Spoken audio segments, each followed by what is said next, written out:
നമസ്കാരം. യുദ്ധം ഒരു രാജ്യത്തിന്റെ അതിർത്തികളിൽ മാത്രം നടക്കുന്നില്ല. അത് പലപ്പോഴും രാഷ്ട്രീയത്തിന്റെ അകത്തളങ്ങളിലും അധികാരത്തിന്റെ നിലനിൽപ്പിലും സാമ്പത്തിക തന്ത്രങ്ങളിലും നടക്കുന്നു.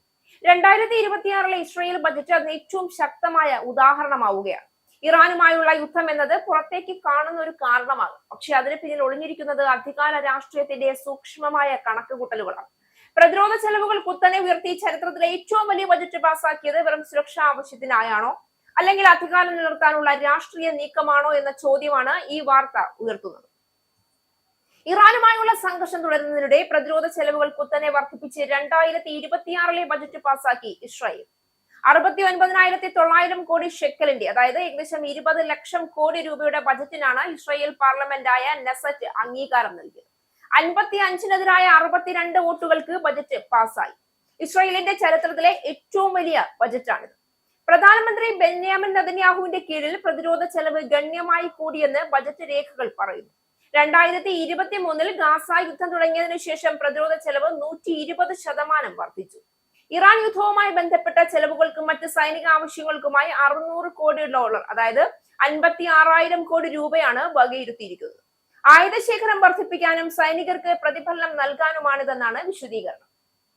ലെബനനിലും ഇസ്രായേൽ സൈനിക നീക്കം നടത്തുന്നുണ്ട്. ഇതിനുവേണ്ടി ഓരോ ആഴ്ചയും $160 കോടി, അതായത് 15,000 കോടി രൂപ വേണം.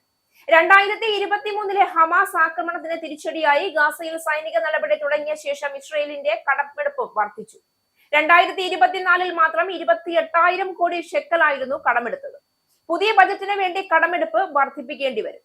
ജീവിക്കാനുള്ള അവകാശത്തിന് വേണ്ടി പോരാടുന്നവരെ സംരക്ഷിക്കാനാണ് ഈ ബജറ്റ്. എതിർത്ത് വോട്ട് ചെയ്യുന്നവർ ഇസ്രായേലിന്റെ സുരക്ഷയാണ് അപകടത്തിലാക്കുന്നതെന്നാണ് ഇസ്രായേൽ ധനമന്ത്രി ബെസാനൽ സ്മോട്രിച്ച് പറഞ്ഞത്. ഇസ്രായേലിന്റെ ചരിത്രത്തിലെ ഏറ്റവും വലിയ കൊള്ളയാണ് ഈ ബജറ്റ് എന്നാണ് പ്രതിപക്ഷ നേതാവ് ആരോപിച്ചത്. ബജറ്റ് സമ്മേളനത്തിനിടയിൽ ഇറാന്റെ മിസൈൽ ആക്രമണ ഭീഷണിയെ തുടർന്ന് പലതവണ സഭ പിരിയേണ്ടി വന്നതായി ഇസ്രായേൽ മാധ്യമങ്ങൾ റിപ്പോർട്ട് ചെയ്തു. ഇസ്രായേലിൽ ഇടക്കാല തിരഞ്ഞെടുപ്പ് നടക്കാനുള്ള സാധ്യതയാണ് തിരക്കിട്ട് ബജറ്റ് പാസാക്കിയതിലൂടെ നെതന്യാഹു ഒഴിവാക്കിയത്. ഇടക്കാല തിരഞ്ഞെടുപ്പ് നടന്നാൽ നെതന്യാഹു തോൽക്കുമെന്ന് ചില സർവേകൾ വ്യക്തമാക്കിയിരുന്നു.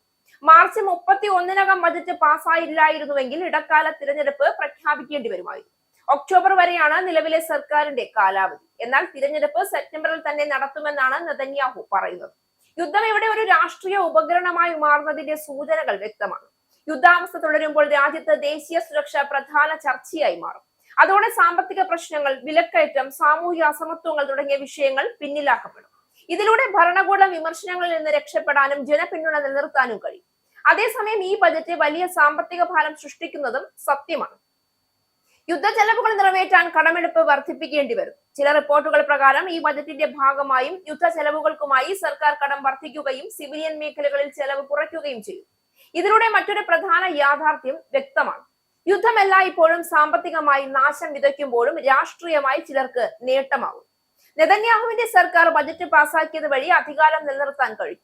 ഇത് യുദ്ധം അനിവാര്യമായ സുരക്ഷാ നടപടി എന്നതിലുപരി രാഷ്ട്രീയ നിലനിൽപ്പിന്റെ ആയുധമാണ് എന്ന് വ്യക്തമാക്കുകയാണ്. രാജ്യങ്ങൾ യുദ്ധം നടത്തുന്നത് എപ്പോഴും സുരക്ഷയ്ക്കായി മാത്രമല്ല, ചിലപ്പോൾ അത് അധികാരം നിലനിർത്താനും രാഷ്ട്രീയ ഭാവി ഉറപ്പിക്കാനുമുള്ള തന്ത്രമായും ഉപയോഗിക്കും. ഇസ്രായേലിന്റെ 2026 ബജറ്റ് അതിന്റെ ഏറ്റവും വ്യക്തമായ ഉദാഹരണമായി ചരിത്രത്തിൽ രേഖപ്പെടുത്താൻ സാധ്യതയുണ്ട്.